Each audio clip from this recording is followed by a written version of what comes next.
On the Isthmus of Lustria, southeast of the City of the Sun, lies Swamp Town, founded by a group of unsavory gamblers fleeing their debts in Port Reaver.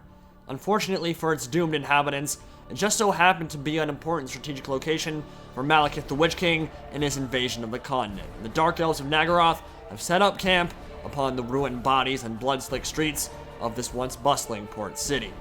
The dread executioners of the City of Cain and the Black Guard of the Tower of Cold gird themselves in all the panoply of war, as a malign force stirs in the steaming jungles. The forces of chaos have come. 10,000 warriors and monsters from the frozen north, turned and twisted by their dark gods, descend on Swamp Town as the Dark Elves of Naggaroth steady themselves for one hell of a fight. Those forsaken by the ruinous powers, their minds buckling under the weight of countless mutations, formed the vanguard, but caustic trolls and heavily armored champions stride forth as well, eager to earn further favor from their pantheon. The Rana Dandra looms, the final days of the world, where the avatars of Cain and Azurian will lead their people in a climactic struggle, fast approach. And so, far from home, hopelessly outnumbered, the Witch King prepares the ultimate sacrifice, an entire ruinous warhost, ready to be sent screaming back into the abyss. But it won't be easy. We have the advantage of fortifications and higher tier troops, obviously, and a god of battle in Malekith at the helm. But there are more than 10,000 enemies on the field, and only 2,500 Dark Elves, which by Total War Warhammer standards is hopelessly and hilariously outgunned. That's why we call them survival battles, and the object here is to survive, as the bolt throwers reap their terrible toll, and in amongst the marauders, get a little bit of friendly fire there on our Black Guard of Naggaroth too, while Forsaken stream in and charge headlong into the Black Guard phalanx. Black Guard should be able to hold this choke point very well as Shades and Bolt Throwers fire in from above. Lots of Chaos troops funneling in from all three gates, and we do have some Dread Knights in the back while Shades can fire in from the flank with their nasty AP damage from the side.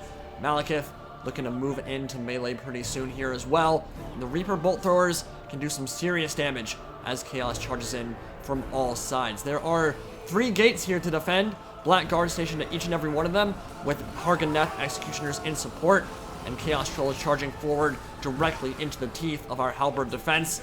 Harganeth Executioners should be able to scythe through these front ranks of Forsaken, but not going to be easy as more and more numbers funnel through with the support of the Chaos Lords and Trolls following them up.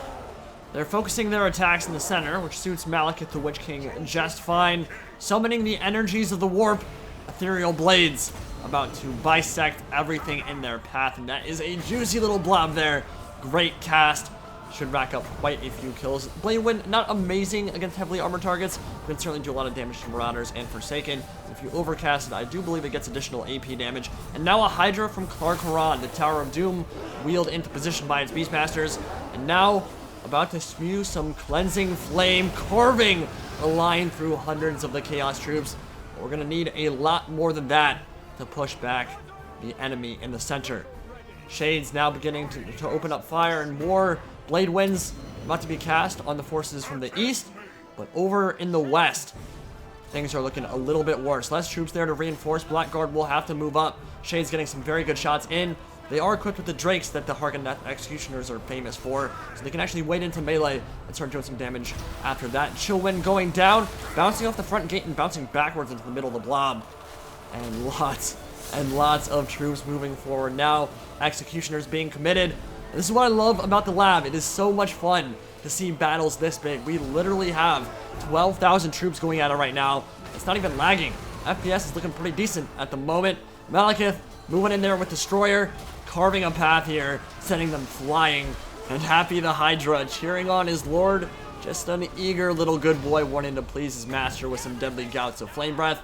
And look at those juicy targets arrayed before him. His pick of the litter on who to incinerate. And incinerate he shall. Although, as satisfying as it is to watch a group of enemies like that disappear in a cloud of red, I do wish that Flame Breath occasionally actually burned stuff instead of just exploding people. But it's time to get the Cold One Dread Knights into the action. They've been waiting in reserve, but a hammer and anvil from the finest warriors in Naggaroth could be just what Cain ordered. Those Black Guard are on their last legs. Chaos pushing through as the Shades rack up tons and tons of kills with their armor-piercing crossbow bolts. The western gate, not looking so good. Black Guard and Naggaroth have had to commit Shades getting some really good shots in, but there are so many troops funneling into these gates right now. Even some Chosen in there. And firing in from the front, there will be a missile block chance, so less kills from those Shades. Ideally, want to get them on the flank or in the rear of the opponent. Hydra. Happy the Hydra coming over to reinforce as the Black Guard are about to break. We'll be able to at least hold down the army there for now. But the main central gate going pretty well for the Dark Elves here. And Malekith in the thick of the fighting. Gonna get some melee defense buffs for everyone there. Maybe a nice little chill wind to send them back into the warp. Gonna line them up, knock them down like bowling pins. And Witch King with a little bit of performance anxiety there. Believe me, I know it's hard to get it up and keep on target with 10,000 people watching you. But here come the Dread Knights. Raptors roaring in from the flank, burrowing deep into the flank of the Chaos Army as their steeds feast. Could be a decisive strike there. God, that is so epic to watch that charge come in. So incredibly satisfying. 144 of Nagaroth's finest cavalry, heavily armored, heavily armed. Raptors just eating everything in sight as the Atari continue to support with their deadly ranged weapons, firing into the army, just kind of locking that choke point. Happy the Hydra completely stifling the engagement and the aggression from Chaos on that side. But the Shades have used up all their ammunition, and now with their Drakes, their two-handed weaponry, charging into the sides of the Chosen and getting into the thick of the fighting here, committing to melee. Chosen doing some breakdancing there, busting some moves out. I don't know, man. I feel like they could make a run at America's Best Dance Crew or something, or Warhammer's Best Dance Crew, Jabberwockies or Beat Freaks. That was some pretty sick breakdance moves right there. I like it. All right, so with the Shades helping out at the western gate, Malekith and his Black Guard and his Hargoneth Executioner still holding it down here. Another nasty blade wind bisecting a bunch of Marauders. And thankfully, with the Winds of Magic turned up to 11 here, he should have the mana to support many more of those spells, and the Dark Elves are going to need it. Dread Knights, little bit disappointing in their attack here, and this is the problem with units that rampage. You can't cycle charge, you can't rear charge. They get stuck in, they lose their health, they drop below 50%, and then it's ripping pieces. I mean, they're gonna get more kills here, but without the ability to cycle charge, Chosen and the Warriors of Chaos who have chosen to engage will be able to just move up and kind of cut them down over time. And Dread Knights maybe a little bit disappointing in their engagement here. Still got a lot of kills, but we looked away for about a minute. When we come back, they're mostly dead. So with that cavalry dead here, not a good thing for the Druki, but certainly nowhere near close to dying yet. And Shades charging forward now. Beautiful frontal charge. I believe they'll actually beat Chaos Warriors 1v1 in melee. Shouldn't have much trouble there, actually. They cost 1,100 gold, mostly because they have the range capabilities, but certainly because they have very decent melee capabilities as well. And with the Warriors of Chaos damage there and support of the Witch King, they'll look to help stifle the tide there. There'll be a nice little chill wind coming soon. Malekith and Gaze of Malice going down. Nice, bouncing off the wall. Oh my god, that was dirty. Beautiful. Kane is very pleased with that one. Meantime, bunch of the Reaper Bolt throwers in the back are still firing in, trying to support. Happy the Hydra at 0.5%. He's actually still completely fine, getting tons of regeneration, and I imagine nowhere near his healing cap. After the Dread Knights have gone down here and routed from the field, more Chaos Warriors moving up. Blade Wind looking to...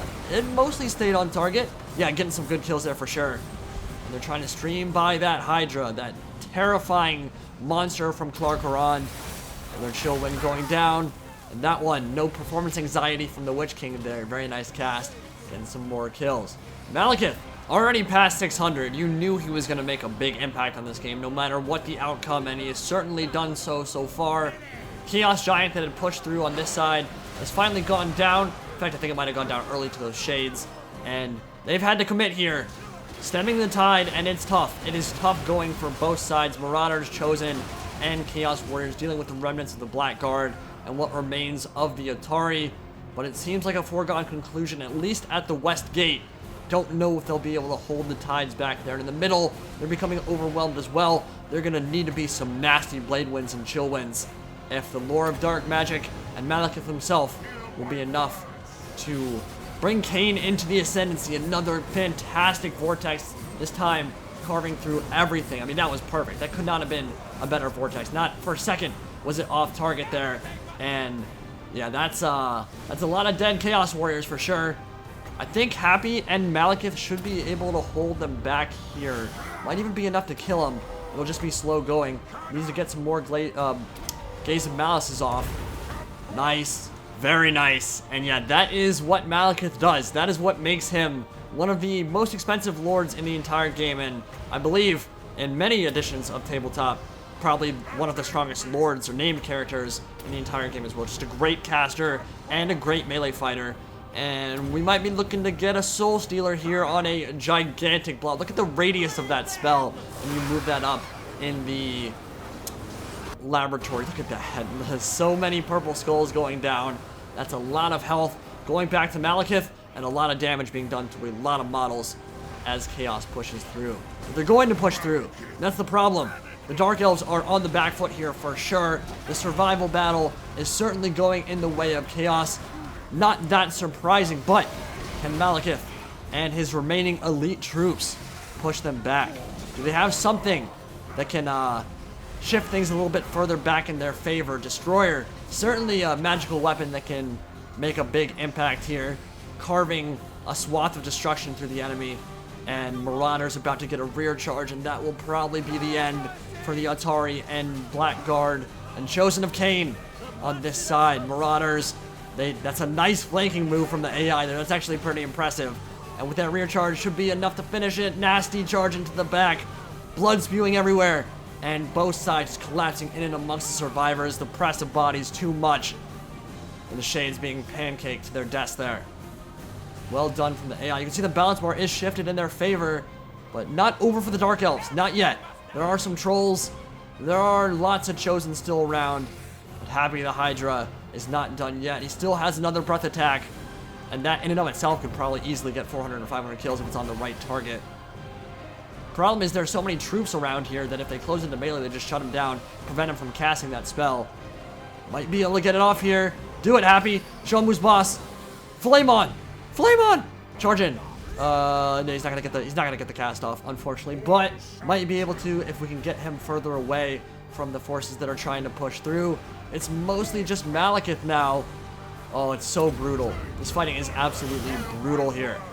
Remnants of the Shades about to shatter. Power from Darkness not going to make them any happier as Malekith sacrifices them for a little bit more casting power, and a Gaze of Malice ripping through the Chaos Horde. It is brutal. There are a few Shades, a few Blackguard, and then it's Malekith and the Hydra, and that is pretty much it. Swamp Town has been completely overrun here, but the God of Battle, the Witch King himself, and Happy the Hydra have so much killing power in and amongst those two units, and then with another incinerating breath here surrounding Malekith, that could probably kill the rest of this blob. All of these Chaos troops, oh, it didn't. It was still nice. Oh no, that was really good. Never mind, I lied. That was really good. It started out hitting the flank, and that's kind of the problem with some of those spells is they'll sometimes target a model that's like further away from the rest of the unit, but kind of got a nice little big cast there that hit everything. And the second part of that breath attack actually managed to hit most of the unit. Now, one thing that does kind of suck is I believe there's a glitch in Total War Warhammer 2 that the sync kills that happen between Warhammer 2 races won't happen against Warhammer 1 races, which if that's true, really needs to get fixed because Malekith has some really cool animations when he's on foot where he'll like hit a dude in the stomach with a shield, kind of bend him over, and then slice him up over the top of the shield, and some other stuff like that. I don't think we're going to get to see that, unfortunately, but it'd be really nice to. And the tactic here, of course, is get them to completely surround and commit to the Hydra, and then get one or two more final casts off. We're running out of Winds of Magic at this point, and things are looking very dire for the Witch King, and even if we manage to win this battle, there won't be any forces left until we can get some reinforcements from the Black Arcs that are circling Lustria at the moment, but it's tough. Very tough. Yeah, only 8 Winds of Magic and only power from Darkness may be oh my lord, that was mean. That was very mean, Malekith. Only power from Darkness can grant us more Winds of Magic at this point, which honestly on a Hydra is very good cast because he's going to get that health back to the regeneration anyway. But it's their last stand here now. The two best friends that anybody could have. I mean, who honestly though, who doesn't want a pet Hydra? Like if you had a pet Hydra named Happy, you'd be a really happy person, and I wouldn't blame you. I mean, they're just so cuddly. Look at that. They're doing so much work. They're just greeting all their little Chaos friends with some love and some flame breath. and some nasty scything teeth. I mean, that's what you want from a pet, don't you, right? A nice little gaze of malice and some more beat freaks, break dancers doing some nice little stuff there. And finally, we'll get the charge of Happy into the center of the Marauders, and it will be Chaos's day, but not before they get sent flying in about the most satisfying charge from the Hydra I've ever seen. Those angry heads going to work, and I guess, honestly, those are all... See, I don't know, if you were a Hydra or a dragon with 2 heads, would each one of those have their own brain? Would they be a separate entity? Or would, like, a monster with 7 heads have, like, one super control brain that, like, makes it the same personality between each? I mean, I know for, like, Galrouch, the Great Drake, and some of the Chaos Dragons, each head has its own personality, but for Hydra, I guess they're kind of too stupid to have a different personality anyway. But I imagine they each have their own brain, so they kind of operate independently of each other a little bit. I wonder how that would work. I don't know too much about Hydra biology, but if someone has any idea, that would definitely be interesting to know a little bit more about. I'm not sure if Warhammer's ever gone very in-depth with that. We'll get 1 more power from Darkness on Malekith, and at this point, it is a foregone conclusion. Even the Witch King, who styles himself the Eternity King, the Chosen of Azurian, and Cain, will not be able to carry the day here. So the AI is going to get a little bit silly here at the end and kind of fail at attacking us.